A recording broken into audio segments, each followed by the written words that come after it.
All right, welcome back, Ranger fans and Avalanche fans. We got a very special crossover edition for you guys here today. This is John Chick Flocked on New York Rangers, joined here by Chris Micieli and Kyle Sullivan of Locked On Avalanche. And for starters, guys, I would be remiss. We'll get to the big trade that sent Alex Georgiev to Colorado, but I'd be remiss if I didn't congratulate you guys at least for an amazing season here. Your team obviously wins the Stanley Cup. I mean, what was that journey like for you guys? Going all the way to the end there. I joked about it several times, but I was just telling you before we went live that I do the Thursday Locked On NHL with Adam Denker, and I told him many times I'm just happy somebody other than him won the Stanley Cup. Since Locked On has had NHL shows, he's been the only winner. It's been just Tampa Bay Lightning. So I'm just happy that somebody else won it. Of course, I'm happy that it was us. But I mean, in seriousness, like it was. When you start the season with the expectation of, you are a Stanley Cup favorite, and then you come through on that, it just feels good. It does. There's no other way to really describe it. It's a great feeling. Yeah, and after 21 years, I don't think Avalanche fans are done partying. I know the Avalanche themselves are still partying. I mean, it's electric around Denver right now. Like it's almost like Titletown. So there's a buzz, and I think it's going to continue until at least preseason.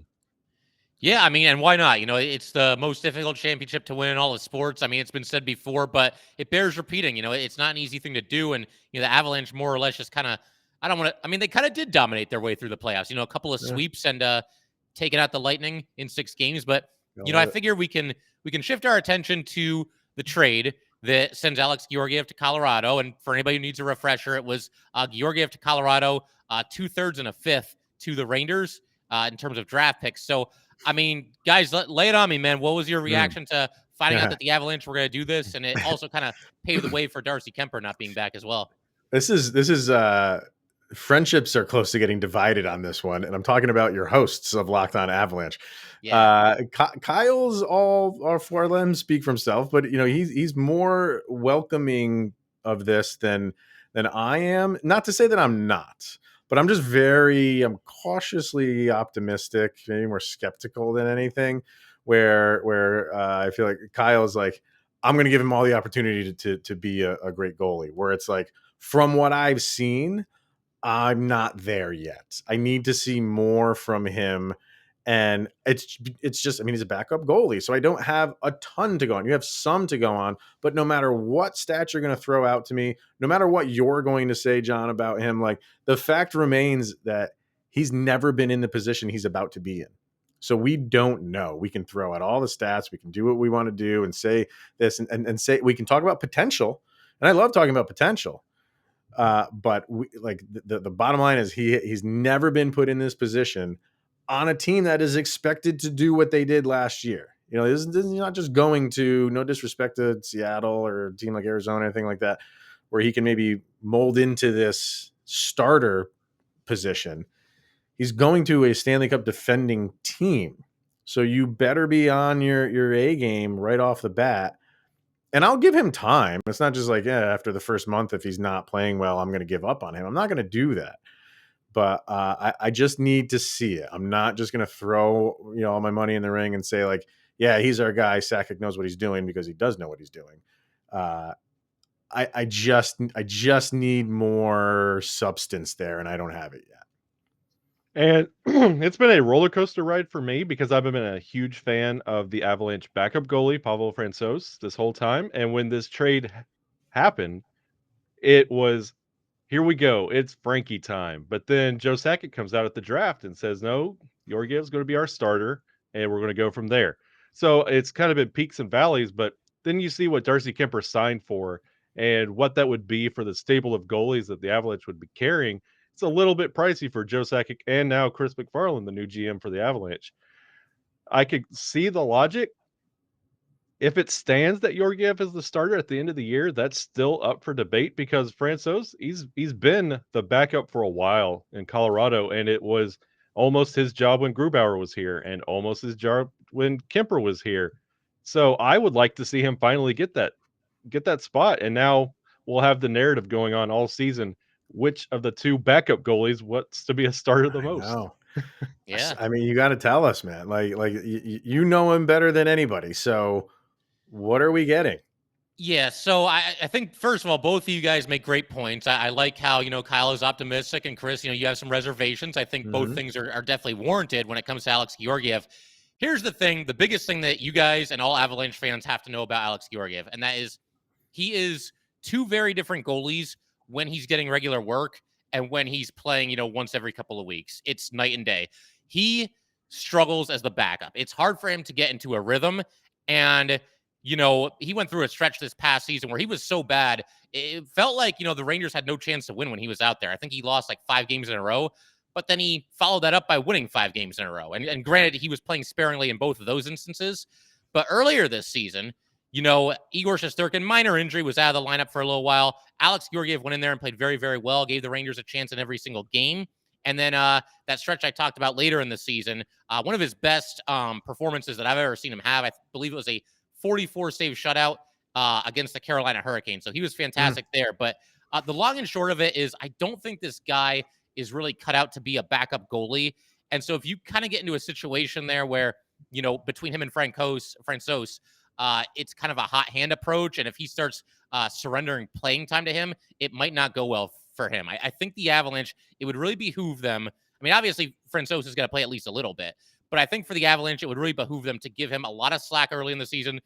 And, this is not an open competition here. If you bring in Alex Georgiev, he pretty much has to be the man, or you're not going to get the best out of him. That's kind of the long and short of it. He's far better when he's getting regular playing time. So that kind of goes against what I've been thinking and saying, because we have, two backups that we're kind of relying on here. And like Kyle said, Joe Sakic did come out and say, Georgiev's our guy. Frankie will remain to be the backup. And I was saying like, oh no, we're going into, he'll say that out loud, but I kind of felt like behind the scenes, like we're going into training camp with a goalie competition. And kind of like what you're saying is the Avalanche would benefit from not doing that, from just doing what they did, naming him the starter and letting him go. And I was also thinking like throughout the season, we'd see more of Francouz, but maybe it would not benefit the team to keep him in that backup role as he's been successful in that role, and let Georgiev go through the ebbs and flows of a hockey season for a goalie. Who would have thought that coming out of this conversation that Chris would be the happy one? And I'm a little sad that it doesn't sound like Game's Frankie's got to be getting the start. played, Kyle. Game's got to be played still. Well, it's also going to help Georgiev to have that defense in front of him. Like it made Darcy Kuemper look incredible. It made Philip Grubauer look incredible. You could see what he looks like just by himself in Seattle. So having that little bit of assistance might help him out. But if it's a little bit of slack, I think the front office will give him a little bit of slack. I don't know if Avalanche fans will give him that much slack. And I feel like if it's a rough start for either goalie, it's going to get louder for the backup instantly. John, what do you think of the contract that they signed him to? Is that too much money for 3 years at 3.4 mil? Is that right? Right around there? I think it was 3.25. Yeah, Yeah, 2.5, 2.4, somewhere in there. It's in that ballpark. I mean, it is a little bit of a leap of faith because, again, when you look at his career numbers, they don't really jump off the page at you. As far as save percentage, goals against average, I don't have the numbers right in front of me, but I know his career save percentage is right around 900. Yeah. So, I think it's fair. And I think it's a situation where if you're the Avalanche, you're almost kind of playing with house money because you just won a Stanley Cup. And I talked about this on my show. I said all along, if the Rangers can find somebody to give them a third-round pick for Alex Georgiev, I think I would probably shake hands on that deal and just let it be done because, everybody knew there was no way the Rangers could keep him. They're up tight against the salary cap. You can't afford to be paying a lot of money to the backup goalie. And so, a third-rounder for Georgie, I would have done it. The fact that the Rangers got 2/3 and a fifth, I'll take it. But by that same token, I think if you're the Avalanche and, you feel good about him, this is your guy. I mean, pay a little bit more for him, overpay for him, get him in place and go for your second straight Stanley Cup. I mean, why not, right? Yeah. And what about his off ice demeanor? Because that's where I love Darcy Kuemper. Just, and hockey players have the view of they're so just, monotone. When they do interviews, they're not very like animated. Darcy Kuemper he always had a smile on his face, and you're getting guys for what they do on ice. You know what I mean? But for guys like me who are watching interviews and things like that, I just hate these deadpan answers, these canned answers. You didn't get that from Kuemper. What do we get, from his personality as far as Georgiev goes? Well, I'm sorry to disappoint you here, but he is a little bit on the quiet side. Okay. Very, and in some ways, maybe that's not the worst thing ever for a goalie No. because they want to stay calm and stay even keeled and all that good stuff. But watching him in interviews and just kind of watching him interact with his teammates, I've always kind of gotten a sense. I mean, I've never been in that Ranger locker room, but I've always kind of gotten the sense that he's sort of the quiet guy in the room, just kind of goes about his business, doesn't really, upset anybody, make any waves or anything like that. And I think to an extent, he understands that, Igor Shesterkin is going to play over him. But I think it's been tough for him these past couple of seasons because, for a little while there, it was Lundqvist and Georgiev. And Lundqvist was near the end. There was a little bit of an opening for maybe Alex Georgiev to kind of claim the starting job. But while all that was happening, you had Igor Shesterkin playing in the KHL, playing in the AHL, putting up these just insane numbers. And it got to the point with Lundqvist and Georgiev both scuffling a bit. They had to give Igor a chance. And I mean, the rest is history. I mean, he's the best goalie in hockey, I would say. So, it's kind of unfortunate. He kind of, through no fault of his own, just never really got the chance to be the guy in New York. But I'm happy that he's getting the chance to do that with you guys now in the defending champs.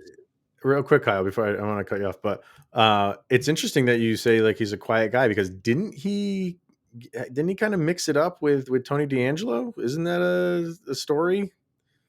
Yeah, he didn't really have a choice but to mix it up with Tony DeAngelo as far as so we're never going to know 100% what happened. I would have loved to have been a fly in the room. I've heard varying reports and varying stories of how it all went down, but they had lost a game in overtime to the Penguins. There was some miscommunication between the two of them on the play, and I think there's one report that DeAngelo said to Georgiev, make a blank save or something like that, and then next thing you know they're engaged and they're fighting, and Chris Kreider might have stepped in there. But yeah, we'll never know exactly what happened, but that's kind of out of character for him. I've never really seen him mix it up in really any way like that, other than that. Yeah. And to kind of piggyback off of make a blank save, how does Georgiev sit in between the pipes? Is he one of those goalies that he reacts better if shots are in defense play a certain way, or is he more one of those reactive goalies that can kind of get an idea on how the game is being played and how the offense is coming at him, and he can react off that? Or is he one of those, I have to get in here, I have to do this, and you have to play this way, or I'm going to start getting frustrated? Yeah, I mean, I think he's one of those guys. He's a little bit on the reactive side. And one thing that I've noticed that's kind of a strength of his is when there's, these crazy scrambles in front of the net, he seems to, it's not always like textbook, like exactly the way that you would teach goaltending, but he does seem to find a way to hold down the fort and keep the puck out, on those wild scrambles with everybody's in the crease and everybody's trying to stuff it into the net. He seems to do well there. One weakness that I've definitely noticed over the years, and certainly this past season, if there's a situation where the Avalanche are in a playoff game and say like it's overtime and there's a breakaway against him, just start praying because he's not good at breakaways. Like that is definitely one of his Achilles heels. There was a game, I think it was against the Devils this past season. It was like a 7-round shootout and he did okay. I think he might have only let in like 2 goals, maybe 3, but like every save that he made, it seemed like he was just kind of like flailing and just completely improvising and just kind of throwing himself all over the ice there, and hung in there. I mean, made the saves and the Rangers won that game, but just kind of bizarre the way that he went about it there. But so it's an adventure every time there's a breakaway, basically. Yeah, Great. yeah. Here we go again. Man. But you'll get a first-hand look at that next season. I figure we can keep talking about this, guys, but I do want to let everybody know quickly about BetOnline here. So yeah, betonline.net is the fastest and easiest way to check in on all your betting needs. Find all your favorite sports and events at the #1 online source for odds, lines, and games. Find reviews and news of every league, including Major League Baseball, NFL, NBA, NHL combat sports, esports, and even golf. BetOnline continues to be the top online resource for all your sports wagering information, from live in-game betting, scores, and podcasts that have you covered. Head to BetOnline today or use your mobile device to learn more about the action happening today. BetOnline, where the game starts. And also want to mention Locked On NFL. Which NFL stars Move the betting line the most. Starting July 18th, Locked On gives you the 50 most valuable players in the NFL from the odds makers at BetOnline. Available July 18th on Locked On NFL, wherever you get podcasts and on YouTube. And to just kind of, there was one more question I wanted to ask you guys, and you both kind of touched on it a little bit, but just the idea of moving on from your starting goalie. And I know he got a little bit of a payday, but man, it's like you just won the Stanley Cup. This is a cold business, is it not? We're used to this at this point, like with our goalie situation. I was wanting Darcy Kuemper back, and not for any other reason than he was your goalie that was in the pipes for your Stanley Cup victory, and all throughout the season he had a great regular season. He really did, and I wanted there to be some stability for the goalie position. Chris McFarland and Joe Sakic think differently when it comes to goalies, and I was telling Kyle in an episode we did like last week, and there was an article in the Hockey News that kind of talked about how the goalie position is changing, not in how it's played, but how the teams are filling out their rosters for the position, because we're no longer that just singular goaltender that just plays the duration of a season and is spelled every once in a while. Like, it's changing. And I think I gotta, again, give Joe Sakic credit here. Like, they seem to be at the forefront of this changing dynamic when it comes to goalies, which is not to throw a ton of money at them. When you have a guy like you have, with Shesterkin and with Vasilevsky, like, those guys are anomalies. Those guys are, you are going to throw money at them. But then there's just this massive drop off, and there's just this big collection of goalies, and it's almost like you can take your pick, get some serviceable goaltending, put a great defense in front of them, so you're not relying on them game in and game out to win it for you, and see what happens. This is a path that the Avalanche haven't been down yet. All of these goalies that are coming through this revolving door are seasoned starting goalies. This is something brand new. If this works, this is going to be copycatted more than I can even think. And I say if it works, I mean, what would consider? I mean, obviously, if you win a Stanley Cup, maybe going to the playoffs and winning a round or two, I think people will look at that as like, okay, we can work with that. Let's look at this model and go down this road. I got to be sold on, like I said before, like it's new.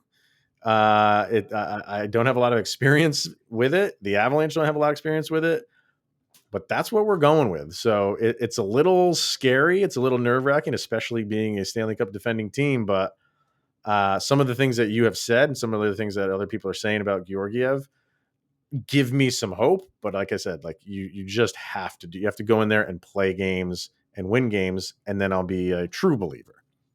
And to your point of loyalty, this is something that Avalanche fans have been going through for quite some time, for almost like a decade now, with just how Joe Sakic runs the organization.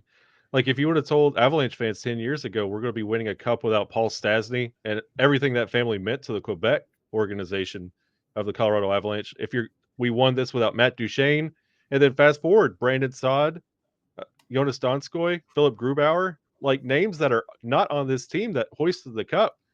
You can see Joe Sakic, he has his core he wants to build around and the money he wants to give to those pieces. And if it doesn't fit in the plan, we just reset and do something else next year. Like, without the losses of Jonas Donskoy and Brandon Saad, we probably wouldn't get the Lehkonen, Manson trade deadline deals this year. So in the moment, it's weird to kind of adjust to, but Avalanche fans are kind of immune to it. Like, yes, there are Darcy Kuemper fans that are sad to see him go, but a lot of them are kind of accepting it as just trust Joe. He hasn't let us down yet, and just trust the process.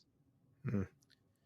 Yeah, that makes sense to me. I mean, it's tough in hockey. It's a very tight salary cap, and you can't really afford to overextend yourself. The Rangers had a lot of players that they brought in as rentals this past offseason. Those guys really helped them make it as far as they did.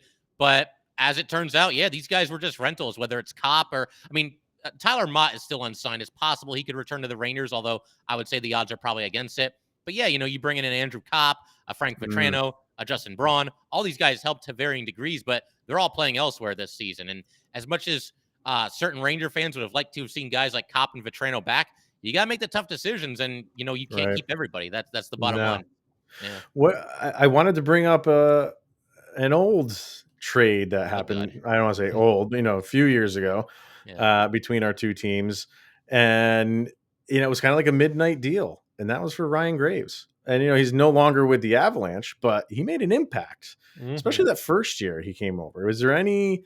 I'm not saying like he's a guy that you look back on and be like, why didn't we keep him? But uh, could he, if Ryan Graves is still with the Rangers right now, I feel like he'd be a big part of what they do, especially on the defensive end. They're a big, beefy defensive team, and he would fit right in right now if he was still with them. Yeah, I mean, he would probably be in the mix. I would say, like, of all the deals the Rangers have made over the past few seasons, they haven't really. I mean, if you want to go back, a good 5 years here, whatever it is now, the JT Miller and Ryan McDonough trade where they got next to nothing in return from Tampa, that was really bad. Other than that, though, I don't think the Rangers have really been burned by any of their trades, especially when it comes to trading away prospects or draft picks or whatever it might be. Ryan Graves has become a really solid player in this league, and obviously did a nice job when he was there with the Avalanche. But yeah, I mean, it's not something that like I sit around and like, oh, I rue the day that trade was made. Yeah. Yeah. Right. Yeah. But what do you think the Rangers are going to do for the remainder of this offseason? There's still some free agents to be signed. I'm assuming they probably have some restricted free agents that still need to be signed. But this whole Matthew Tkachuk thing, they're a team that's getting thrown out there. Is there any real legit validity to that? Do you think they would Yeah. go I down mean, that road? I guess never say never, but it's so hard to figure out how that would happen because, like I said, I mean, the Rangers, they've got like, I think it's about $4.3 million in cap space right now. Mhm. Capo Caco is a restricted free agent. He That's still needs right. a new deal. He'll come in at like 2.2 or 2.3. And as far as like trading somebody away, or trading somebody to Calgary to bring in Kachuk, I mean, you would have to probably get Jacob Trouba to waive his no move clause, which I don't think he's going to do. I think he likes being in New York and likes being a member of the New York Rangers. And he is a good defenseman for this team. I don't know that he's always been $8 million a year good, not Mhm. to mention the no move clause, but the Rangers, they have a lot of money tied up. And granted, this money is going to good players. I mean, Mika Zibanejad's making a ton of money. Adam Fox is making a ton of money. Artemi Panarin's making a ton of money. Chris Kreider's making a good chunk of money as well. But the thing is, like, all these guys have no moves, and so there's not really a whole lot of flexibility as far as what you can do if you're the New York Rangers right now. And going into free agency, like a lot of people were talking about Nazem Kadri, so I kind of humored everybody and I talked about him a little bit. But I said, like, I don't see any way possible they can fit him in, and I think it's the same deal with Kachuk. I mean, I just don't see a way that they can pull that off. But speaking of Kadri, I definitely got to ask you guys: Mm. still a chance that the Avalanche bring him back? I mean, they still talking? What's the deal there? What do you think? For me, like it's been a roller coaster of emotions. Like I thought, for quite a while, even when the season was going on, coming to an end, I was like, it just doesn't seem like the money can work. And then as of, within the past couple of weeks, I'm feeling a little bit better because he didn't sign right away. He didn't sign on day one or day two, or obviously he's still not signed. So after that happened, I was feeling better. And you're hearing things about how they're trying to move money, which they need to do in order to sign him for the number that not the number the number he's asking for is out of control. He's not going to get that. Even the number that he will probably land on, they Avalanche still need to move some money around to make that happen. And I thought there was a chance. And now I've come back to, I don't think they want to move the players that they wouldn't have to move, which everybody is guessing is Sam Girard or JT Compher, maybe leaning more towards the Sam Girard because he's got a lot of term left on his deal. And I don't think the Avalanche want to do that. I think they like Sam Girard. I think they like the number he's at. He's at $5 million a year for the next, I think, for another 5 years. And with Kadri, while they love him, he is going to be 32. He's going on 33. What do they want to do? Do they want to keep the guy that's young and still has a ton of untapped potential, or give a guy who by the end of his contract is going to be 37, 38 years old, paying him a lot of money? So I'm back to thinking it's not going to happen as much as I would like it to. Yeah, I'm right there with Chris. Like, I'm one of the biggest Nas fans He that you will is. meet. He is. Like I worship the ground he walks on, and like when he didn't sign right away, like right after Johnny Hockey got his deal, I was like, oh, he's coming back to Colorado, and then none of the pieces have really moved that have been rumored, and there's not been really any kind of like scuttlebutt going around that hey, they're looking, they're shopping. And you're kind of just sitting there, and now I'm kind of sitting with Chris where I'm like, maybe there's the numbers are still off no matter what they're trying to move. Or Nas still has his phone on do not disturb and he's still celebrating. Who knows? But Yeah. like the more this goes on, the less I believe that Nas is coming back. And we were just talking about how do you get like walk away from Kemper. I feel like the Avs are going to have to make that same decision when it comes to Kadri. Like this is a business deal. It's you could do everything you want for the team, but we can't. Like we have a couple roster spots we still need to sign, and the cap is getting very tight. So you can't just fill that up with anybody. So Yeah. you need somebody of that same caliber to fill that spot. If it is, Sam Girard, this deal would have been over Mhm. because teams will be lining up to take Sam Girard's contract, not only his contract but him as a player. He's a very good defenseman, and he struggled last year. But I think a lot of people feel like he can break out of that and have a very good year next year. So if Girard was the guy that they needed to move, that would be done by breakfast, and Kadri would be signed. So the fact that it's going on multiple days, where that's what us in the media are guessing that's the move they would have to make, and it hasn't. I just feel like they're not going to do it. But there's really nothing else. There's no other real moves that they can make to free up that amount of money to get him back. And even if you do get him back, and you still have some more moves that you have to make to fill out this roster. So there was a moment where I thought maybe I'm not there anymore, as much as I begrudgingly have to admit that. So, but I've been surprised before. We thought Gabe Landeskog was out the door. Yeah. You know what I mean? And Yeah. at the last hour before free agency went live, they got his deal done. We're beyond that part of the offseason, but I don't know. I don't know. I'd be surprised if it happens, but prepared for it not to. And I think the Rangers might. I don't know. You could tell me. I don't. Are they kind of in the same situation money wise? It's just not going to work out. Because I did hear before free agency even started, I was hearing the Rangers were again a team that could kind of go after him. Yeah, I feel like with the Rangers, a lot of times, different analysts, whoever it might be, they always like the Rangers always come up whenever there's like a big name that might be available. I Yeah. don't really know why. I mean, it's interesting and it gets people talking, and it makes my job fun because I get to come on here and talk about all Yeah. these rumors. But like, yeah, I never saw any way possible that they could bring in Kadri without getting just ridiculously creative and shedding all kinds of salary cap space and trying to convince somebody, probably Truba, who has a no move clause, to waive said no move clause. And I just didn't think there was any way possible that it would happen. And the other thing, and this goes back to what you guys were saying about Joe Sakic, but the way that you guys describe him, the way that he does business, Nazem Kadri, I believe he's 32 right now. Is that right? Yeah. And, awesome season this past year, but it was by far the best of his career. Oh, Like, yeah. is there any, like, wouldn't there be some concern of like, this guy could be a 1-year wonder? And, he's, if you sign him, you're probably going at least through his age 37 season, maybe age 38 season. I mean, I don't know how great it might not end up being the best contract ever. He's a great player, but is he going to be great for the duration of that contract? For what he's going to end up making per season? I think that's You know? that's a very good question, man. Like, yeah, this past season was far and away his best. Like, it's not even close. Yeah. So, he did what he needed to do in a contract year. He had a career season, and now, he's hoping to cash in on that. Is it with the Avalanche? We obviously don't know, but it's a very good question. Does he come back down to earth somewhat? And if he does, I still think the Avalanche are okay with that. Like, his normal Mhm. numbers since he's been with the Avs are what they brought him in to do. I Mhm. don't think anybody saw this 80 plus point season coming at all. So they got it. They're happy about it because he helped them win a Stanley Cup. But yeah, do you assume that those numbers are going to repeat for the next couple seasons? it's a gamble because he's never done it before other than last year. You have 1 year of him putting up numbers like that. But like I said, like even if he reverts back to typical Nazem Kadri numbers, I think that's still what the Avalanche would love from him. Everything he does on the ice for the team, on the power play, he's great. Face-offs, he's great. So he does things more than just the gaudy numbers that he had from last year.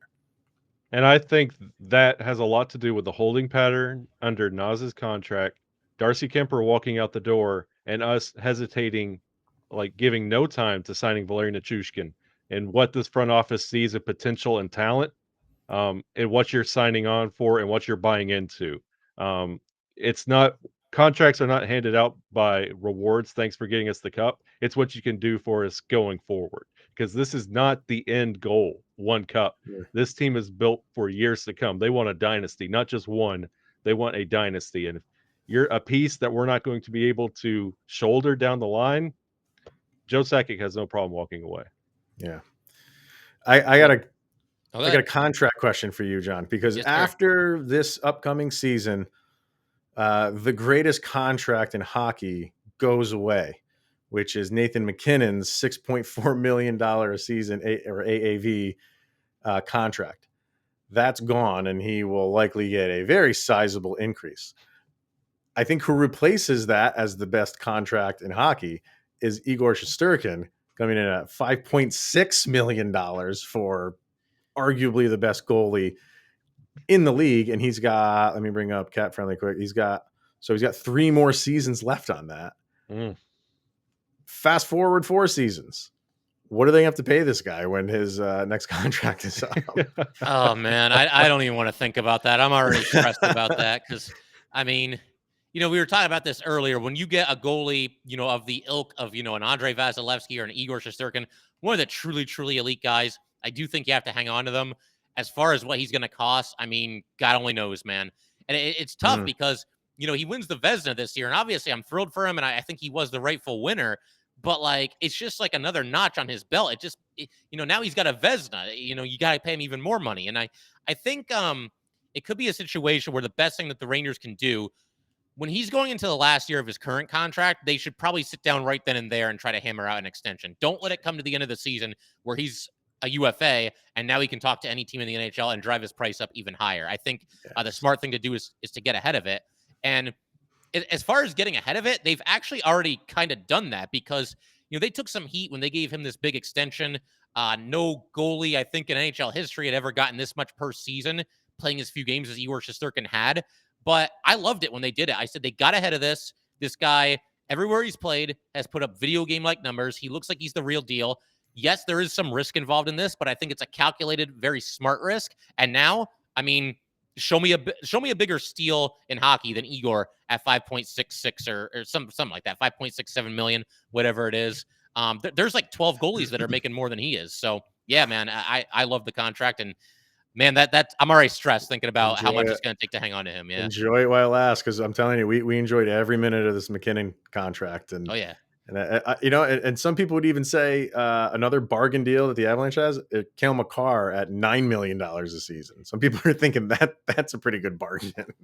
It is, yeah. I think it is. So you're telling me Darcy Kuemper and Igor make about the same amount of money right now? Yes, they do. Oh, yeah. No, that's close. about right. I was on. I don't think it was Cap Friendly. It was one of those NHL contract websites, and I was just looking like to compare and contrast the contracts. But I swear, I think there's like 12 goalies that are making more than Igor Shesterkin right now, and some of them are not doing so well. So yeah, I'm very, very thankful for what you said. I hope a lot of our Avalanche listeners are listening to what you just said about that, because that's what the Avalanche are going through right now with Nathan MacKinnon and trying to get an extension done. And we just had an episode about that, or 2 days ago, about getting it done now so it doesn't go into when he's an official unrestricted and he's fair game. So yeah, what you just said is exactly what we were saying about MacKinnon, and we think it is trending in that direction. They are talking, but everybody's looking at the number. Everybody's wondering, what is that going to be? And we have our thoughts, and some people are still hanging on to a couple years ago. MacKinnon said, talking about his current contract and how it's a deal for the Avalanche, and he came out and said, "I'll take less money again." Nobody believes that, but in the back of my head, I'm still like, just sign for 7. Just match your captain with is $7 million per, and we'll be good. I don't think that's happening. I think he is getting a sizable increase, Matthews-esque, if you ask me. So. Yeah, I don't want to see Igor or Nathan McKinnon as a Columbus Blue Jacket. Hey, you never know. After Johnny Hockey know, went man. there, it can't be ruled out. Yeah. That blew everything up. Yep. Yeah, I'm with you. Well, listen, guys, it's a ton of fun as always. Always great talking some hockey, catching up with you guys a little bit, and we will definitely have to do this again sometime during the season. I don't know when they play each other. I didn't check the schedule, but maybe a pregame or a postgame show. We'll see. It's early. Well, their first matchup is I think the 3rd week of the season. Okay. It's in New York. The first game is in New York. The second one that's in Denver. I can't remember exactly when that is, but I know I think it's the 3rd week of the season. They're in New York, so yeah, we'll definitely do this again. We'll bring up Patrick Nemeth at the next crossover. Yeah. We were going to talk about Patrick Nemeth episode. The Patrick Nemeth special. Yeah, absolutely. Where can everybody find Locked On Avs, and where can they find you guys on social media as well? Twitter's LOPN_Avalanche, Locked On Avalanche on Instagram, and then our YouTube channel, Locked On Avalanche for that. And Kyle has his own Twitter page, which is at Shaggy Vondu. Love it. There you go. And for any Avs fans, you can find me at JChick17. You can find the show's Twitter handle at LO_NY_Rangers. And you can find this podcast anywhere that you get your podcasts. So, again, guys, this was awesome. Ton of fun. And we will definitely do this again sometime during the season for sure. You gave me a little bit more hope on Georgiev. So I'm going to hold on to that for now. So poor Frankie. Sounds good. All right. So Ranger fans, Avs fans, we will see you guys next time. All right.